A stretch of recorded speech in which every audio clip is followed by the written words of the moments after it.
ठंड का मौसम आया नहीं कि ये हमारे अंदर एक लेजीनेस सी ले आती है, ये हमारे लिए एक प्रोग्रेस का सीज़न है। स्टडी से कहती है कि इस टाइम पर ना, यानी कि ठंड के मौसम में हमारा फैट बर्निंग और मसल गेन का पोटेंशियल पीक पर होता है। तो अगर आप भी मसल गेन या फिर फैट बर्न करना चाहते हो ना, तो ये वेदर आपके लिए परफेक्ट है। बट बात आती है कैसे, तो गाइस इसका जवाब आपको इस वीडियो में आज मिलने वाला है।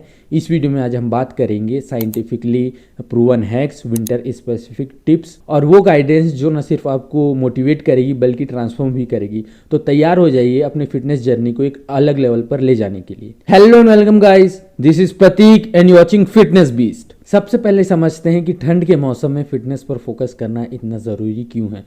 हार्वर्ड मेडिकल स्कूल की रिसर्च कहती है कि कोल्ड वेदर ना आपकी बॉडी के BMR यानी कि बेसल मेटाबॉलिक रेट को स्पाइक करता है। मीन्स आप बिना ज़्यादा एफर्ट्स किए भी ज़्यादा कैलोरीज बर्न करते हो।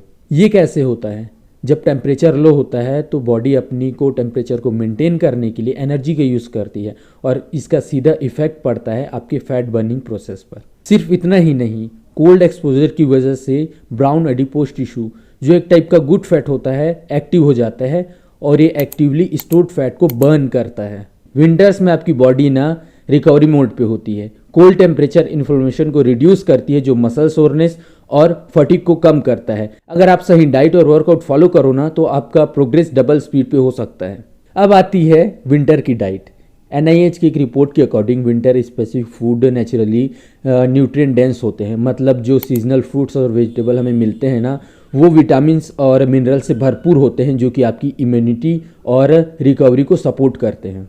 प्रोटीन जो कि मसल बिल्डिंग के लिए इम्पॉर्टेंट है, विंटर्स में और भी ज़्यादा इम्पॉर्टेंट हो जाता है। स्टडीज़ कहती हैं कि कोल्ड वेदर में प्रोटीन सिंथेसिस ज़्यादा एफिशिएंटली होता है। चिकन, एग, फिश और प्लांट बेस्ड ऑप्शन जैसे कि टोफू और दाल को अपनी डाइट का पार्ट बनाओ। बट एक बात हमेशा याद रखो कि प्रोटीन और कार्ब्स का बैलेंस होना भी बहुत ज़्यादा इंपॉर्टेंट है। तो जैसा कि मैंने आपसे कहा कि कार्बोहाइड्रेट और प्रोटीन का बैलेंस इंपॉर्टेंट है, बट ऐसा क्यों? चलो, प्रोटीन का तो एक बार समझ में आता है कि यह हमारे मसल बिल्डिंग के लिए इंपॉर्टेंट है, क्योंकि वर्कआउट के बाद ग्लाइकोजन स्टोर को रिफिल करने में और साथ ही साथ हमें एनर्जी प्रोवाइड करने में कार्बोहाइड्रेट हेल्प करता है। विंटर्स में स्लो डाइजेस्टिंग कार्ब्स जैसे कि स्वीट पोटैटोज और ओट्स परफेक्ट हैं आपके लिए।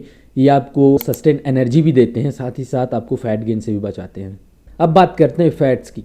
हेल्दी फैट्स जैसे कि घी, नट्स, सीड्स और एवोकाडो ये आपके हार्मोन प्रोडक्शन के लिए ज़रूरी है, इंपॉर्टेंट है, स्पेशली टेस्टोस्टेरोन के लिए जो कि मसल बिल्डिंग को डायरेक्टली अफेक्ट करता है। स्टडीज़ कहते हैं कि ओमेगा 3 फैटी एसिड जो कि आपको फिश और फ्लैक्स सीड से मिलते हैं, ये आपके जॉइंट पेन को रिड्यूस करती है।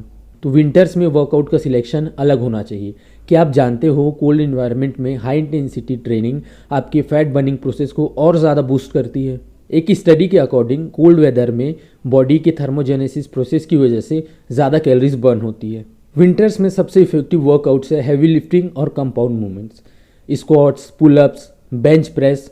ये सारी एक्सरसाइज आपकी गेन्स को भी इंक्रीज करती है। कोल्ड वेदर आपके मसल्स को नेचुरली वार्म अप करने के लिए ज़्यादा एनर्जी लगाता है जो कि आपके स्ट्रेंथ और गेन्स को डबल कर देता है। अगर आप घर पर वर्कआउट करते हो तो रेजिस्टेंस बैंड और बॉडी वेट एक्सरसाइज काफ़ी इफेक्टिव होते हैं। पुशअप्स, लंजेस, प्लैंक्स जैसे एक्सरसाइज आपकी कोर स्टेबिलिटी को इंक्रीज़ करते हैं, साथ ही साथ आपके स्ट्रेंथ को भी इंक्रीज़ करते हैं। आउटडोर कार्डियो की बात करें तो रनिंग या साइकिलिंग विंटर में सबसे ज़्यादा इफेक्टिव होते हैं। आपका एंड्योरेंस कोल्ड एयर के साथ और ज़्यादा इम्प्रूव होता है, आपके लंग्स की कैपेसिटी भी स्ट्रांग होती है। साथ ही वार्म अप और स्ट्रेचिंग को अवॉइड मत करना क्योंकि कोल्ड मसल्स ज़्यादा प्रोन होते हैं इंजरीज के लिए। मोटिवेशन विंटर्स में सबसे बड़ा चैलेंज होता है, बट इसे बीट करना उतना मुश्किल नहीं है जितना आप सोचते हो। स्टैनफोर्ड यूनिवर्सिटी के रिसर्च के अकॉर्डिंग विंटर्स में फिटनेस गोल को अचीव करने के लिए हैबिट स्टैकिंग टेक्निक बेस्ट है। मीन्स अपने डेली रूटीन में एक छोटी सी फिटनेस एक्टिविटी ऐड करो, जैसे कि मॉर्निंग वॉक या 15 मिनट योगा सेशन। ये स्मॉल विन्स आपको लॉन्ग टर्म कंसिस्टेंसी के लिए प्रिपेयर करता है। साथ ही साथ एक और ट्रिक, अपने जिम वेयर को विजिबल रखना, क्योंकि जब आपका जिम वेयर आपके सामने होता है तो एक्सक्यूजेस कम हो जाते हैं। ये सुनने में अजीब लग सकता है कि विंटर में चीट मील का रोल इंपॉर्टेंट होता है, पर ऐसा क्यों? क्योंकि विंटर में बॉडी की क्रेविंग इंक्रीज हो जाती है, बढ़ जाती है। बट एक कंट्रोल चीट मील आपके मेटाबॉलिज्म को बूस्ट करता है और आपको मेंटली रिलैक्स फील कराता है। हाई कार्ब्स मील को ओकेजनली इंक्लूड कर सकते हो, बट मॉडरेशन में। रिकवरी की बात करें तो स्लीप और हाइड्रेशन को बिल्कुल भी लाइटली नहीं लेना है। डॉक्टर मैथ्यू वॉकर जो कि एक स्लीप एक्सपर्ट हैं, उनके अकॉर्डिंग 7 से 8 घंटे की क्वालिटी स्लीप मसल रिपेयर के लिए मैंडेटरी है। साथ ही हर्बल टी और सूप को अपने रूटीन का पार्ट बनाओ, ये आपके डाइजेशन और हाइड्रेशन के लिए परफेक्ट है।